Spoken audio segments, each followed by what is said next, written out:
Dear Myla, I've been following you since I read one of your articles on Medium. I like the way you share and explain your perspective on things. Thank you so much. I also enjoyed your last video about intimacy in relationships. Yes, I've been having some feedback on that, and I really am glad that you like that as well. I enjoyed doing that broadcast too. I do have a question for you. In the last Academy Awards, in his acceptance speech, Rami Malek, I hope I'm not butchering his name, Rami Malek, who won Best Actor, said something about unapologetically living one's life. I think I've been struggling with this for so long. I've heard many people say to be unapologetically you. But how do you really do that? I find myself always having to pretend to be someone I'm not, or not really pursue the things that I want. So what does it really mean to be unapologetically you? Love, Ali of New York. Ali of New York, thank you so much for your message. I love getting messages from followers, from friends,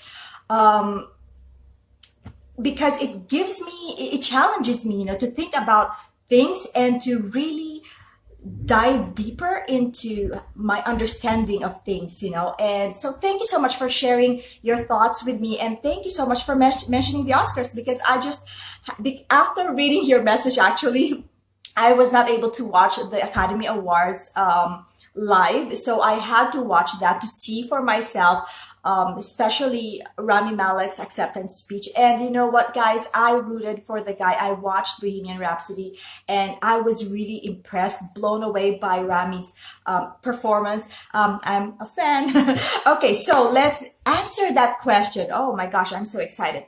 So, to me personally, to be authentic, or to be unapologetically you, or to live your life unapologetically means, in a nutshell, to do things, make choices, make decisions that feels good and right to you, without feeling the need to explain your actions, your decisions, your choices to people. That's in a nutshell, in my opinion. That's how I would define or what it means to be unapologetically you and to live your life unapologetically. It's to live your life making choices, making decisions without having to feel the need to explain yourself or your actions or your decisions to other people. So it sounds very simple. Actually, the concept and the principle behind it is very simple, but it is not easy. And I will not sugarcoat it. It is not easy. Why? Because no man is an island. No one lives for himself and only for himself, right? We live our lives and we do things, but there are consequences that affect not only us, but a lot of people, the people around us, the people that we love, and the people that we know nothing about, right? People who are strangers to us, they can also be affected by our choices. And our choices, the things that we decide to do, the things that we say, the thoughts that we decide to act on, the effect of that is not just, within our own tiny circle of influence. The consequences of our actions can go as far as can affect people that we don't know of. The ripple effect can go as far as many generations even, right? Or, like many degrees, because my actions can affect my son, for example, and the way my actions and my choices affect him can lead him to make choices and make decisions that will affect other people in his own circle of influence too, right? So that's the ripple effect. So even though the concept or the idea, the principle behind living your life unapologetically may seem simple, it's not easy. What authenticity is, for me, like I said, is making choices, living your life, making decisions, according to what feels good and right to you. Now, why is it important to put good and right? Because not everything that may feel good to you is the right thing to do, right? And there are certain things that in your heart is right to do, but will not feel good to you, right? But I would say that when you decide to be unapologetically you, it is you making a decision after you have carefully examined yourself, your heart, your soul, and decide that this is something I need to do because number one, it is right. And number two, it feels good to me. Now, I said that not everything that feels good is right. And that's obvious. A lot of us, we don't need to expound on that because you understand that to be the fact. Not everything that feels good is the right thing to do. But I would expound more on the other side of the coin. Not everything that feels right will feel good to you. There are certain choices in life that you have to make, that what we call, hard choices. It is the right thing to do. When, for example, as a parent, there are certain decisions you have to make for your children that will not feel good. But I did say that to be unapologetically you is to find that balance, that center where you are making choices that both feel good to you and feel right to you, right? So when you're talking about hard decisions in life that you have to make, it will not feel good to you initially, but there is a way for you to get to that place wherein that hard decision will eventually feel good to you. And that is when you get clear on what matters to you most, when you get clear on your values, when you get clear on what you really stand for and what you want to stand for and what example, what example you want to model for your children, then eventually you will get yourself, you will be able to bring yourself out of that not feeling so good about it to feeling good about it, so that feeling not good about that hard decision, for as long as it is the right decision, you have to make sure that it is the right decision for you. And again, the right decision is something that only you can decide for yourself, because the right decision is not going to be the same for everyone. What may be the right decision for me may not be the right decision for you, and vice versa. So at the end of the day, it has to be a choice, a decision that is right to you, based on your values, based on your belief system, right? Based on what matters most to you at a given moment. And the right decision may not feel good in the beginning, but eventually you can find a way so that it feels good at the same time, right and good. And like I said, if you get clear on what matters most to you and what you stand for and what principles you adhere to, then eventually you will realize, yeah, I do feel good about this decision. Yeah, this is what I will do. And that's the beginning of you living unapologetically, of you becoming unapologetically you. Once you start living your life, once that has become the standard for the way you live your life, that you make choices according to what is good, what feels good and what feels right to you, that is how you live unapologetically, without having or without feeling the need to explain your actions, explain your choices to other people. That's, to me, what it means to live your life authentically and unapologetically. So, for example, one good example I can think of, I don't care if you are a fan or not, but Arnold Schwarzenegger, right?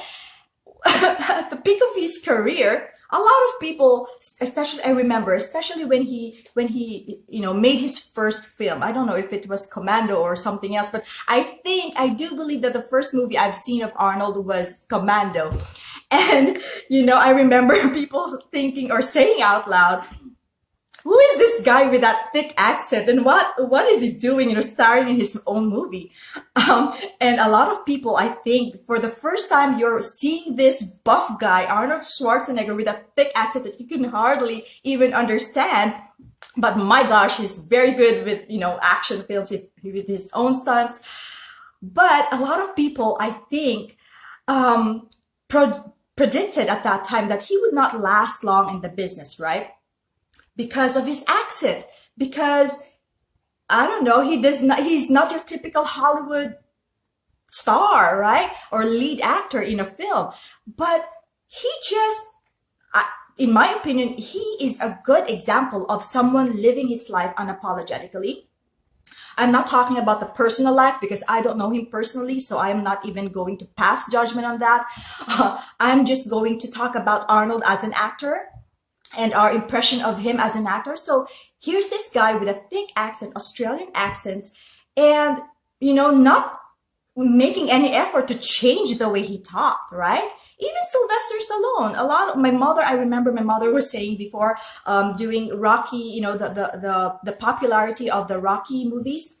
My mom said, you can hardly understand what he says. I don't know how this guy became a star. But you know what? These are people who live their lives, at least on screen, right? Unapologetically. They did not try to change the way they talk. They didn't try to correct their accent. And in fact, they leverage on those qualities, those outstanding, unique qualities, unique traits.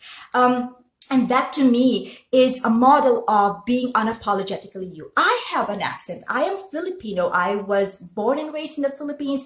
I will forever have this accent. No matter how hard I try to adapt the English or American accent, I will always have the Filipino accent. And I have learned to embrace that.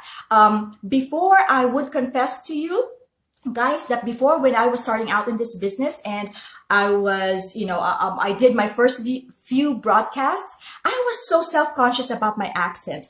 I was thinking in my head, oh, what would people think? Would they listen to me because I have this accent? Would they even think that I have, something good or something sensible to say or to share? Because I don't speak the American accent with the American accent. But you know what? To live unapologetically, to be unapologetically you, is to say, hey, you know what? This is who I am. This is how I speak. But in my heart, at the very core of me, I am intelligent and I have something good to say, something good to share about certain subjects, right?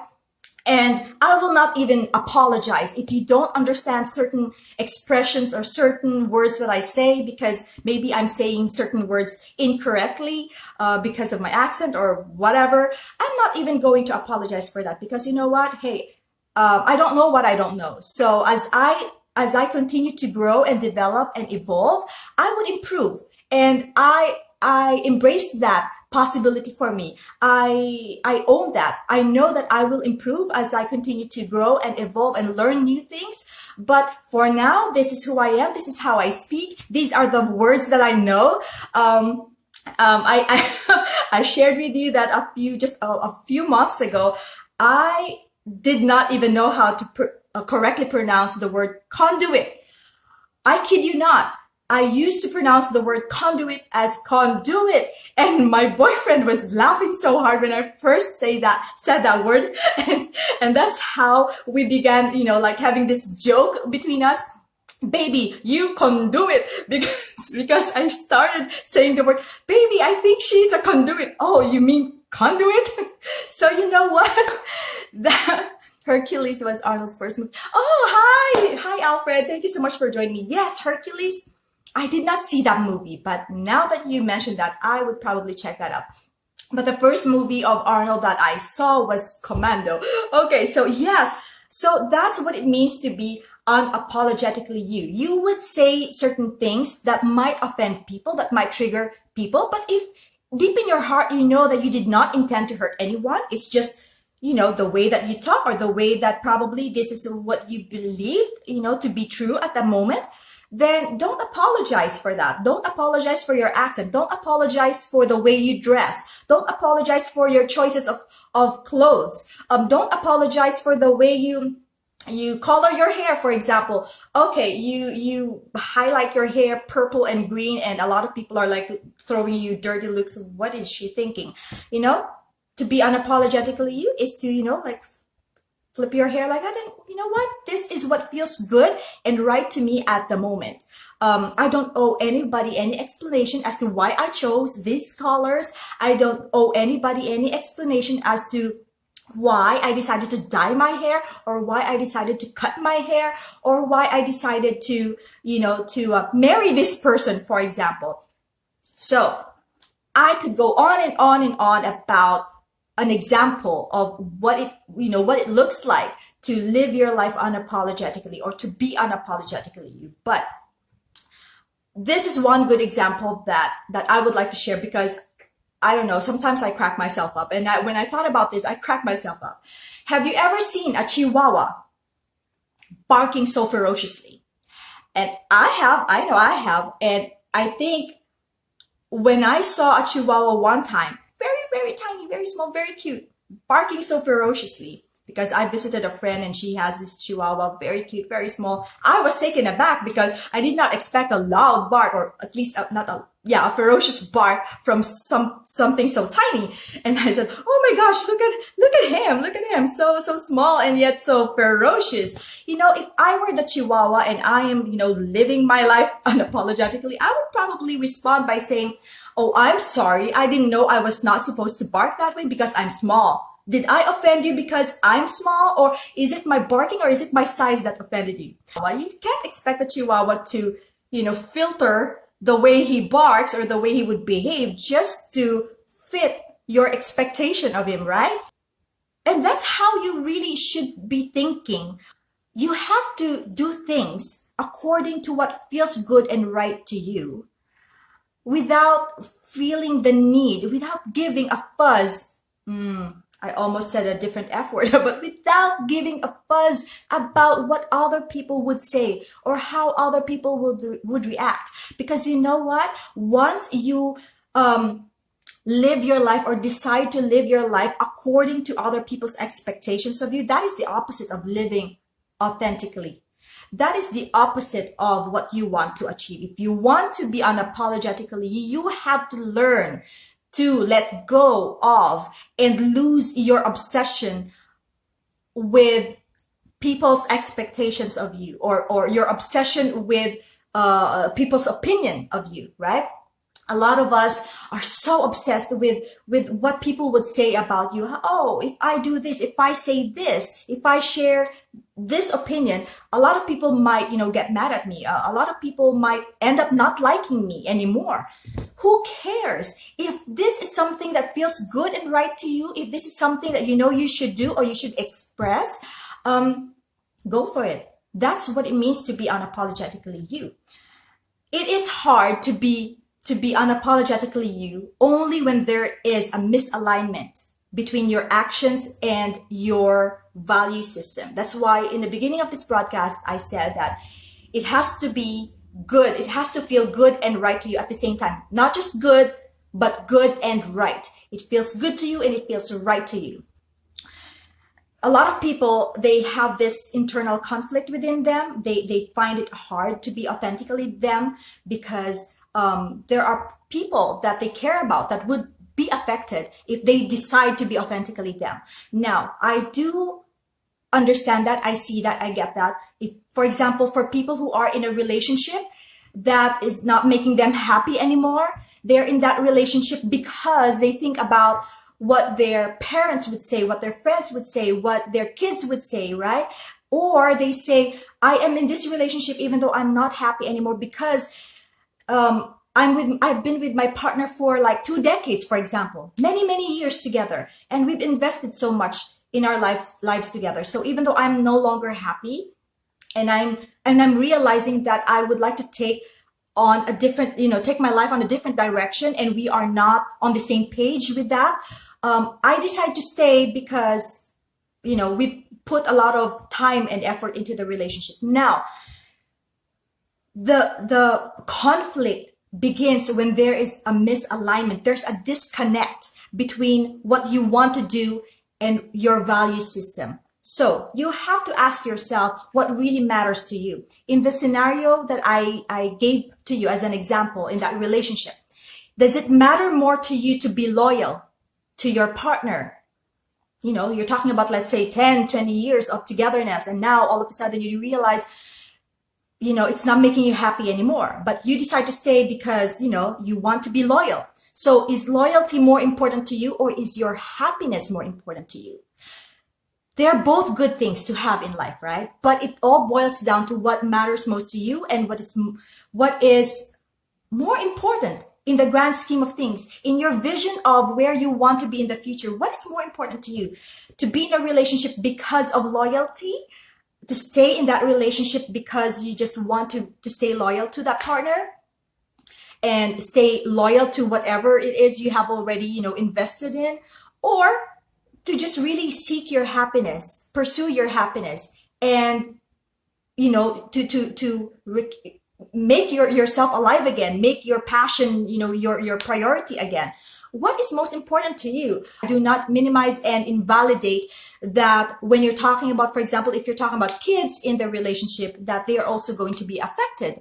Of course, again, it boils down to what matters most to you. If you're saying, but if I decide to live my life unapologetically, my kids are going to be affected, then maybe you have to really find out, maybe you are you're making judgment on what would really make them happy. Why don't you ask them what would make them happy? Maybe they have a different idea of what happiness is, of what a happy family should be. Maybe you'd be surprised because maybe your kids would say, well, I would rather see you and mom or see you and dad happy, even if you're not physically together, but you're not, insulting each other, or you're not yelling at each other. So that's what it takes sometimes to really live your life authentically. So search your heart. Ask yourself what it is that you really want to do with your life, what it is that you really want to do. If there's something that you really want to do and you feel like you're held back, you're holding yourself back because there are people that you care about that might be affected, then maybe you might need to talk to them. You might need to share with them what you want to do. But again, at the end of the day, to be unapologetically you is to make decisions based on what you want, what would make you happy, what would feel good to you, and what would feel right to you, not what would feel right to them or what would feel good to them. At the end of the day, ladies and gentlemen, it is your life. You and only you get to live with the choices that you make. So depending on your value system, you can always take into consideration how your actions or your choices would affect other people, but it should not totally be based on what they would feel or how it would affect them. At the end of the day, it should be something that you are deciding for yourself, because on your deathbed someday, you are going to speak the words, I have lived my life, or that life was just wasted. It is just you. And after you're gone from this world, they would continue living their life with just a memory of you to carry with them. But it is you and only you who gets to really say whether your life is fully well lived, right? So to wrap this all up, does it really mean that to be unapologetically you means you really throw caution to the wind, or you throw etiquette and concern for other people out the window? Now, that is something that I intend to answer next week when I hop on live again. Hopping on live every Wednesday here on my page, and I would answer next week. I would expound more on this authenticity series. So again, thank you so much, Ali of New York, for sending in your question, because it really challenged me to dig deeper into the subject of authenticity. We will talk more about that. So I'm very excited about that. If you have any questions about what we talked about, just type it in the comments below. Tag me if you must. I will be more than happy to answer any questions that you might have for me. So thank you so much, everyone. Join me again next week, Wednesday, 4 p.m. for another episode of Milo Live. Thank you, everyone. Have a great day. I love you. Goodbye.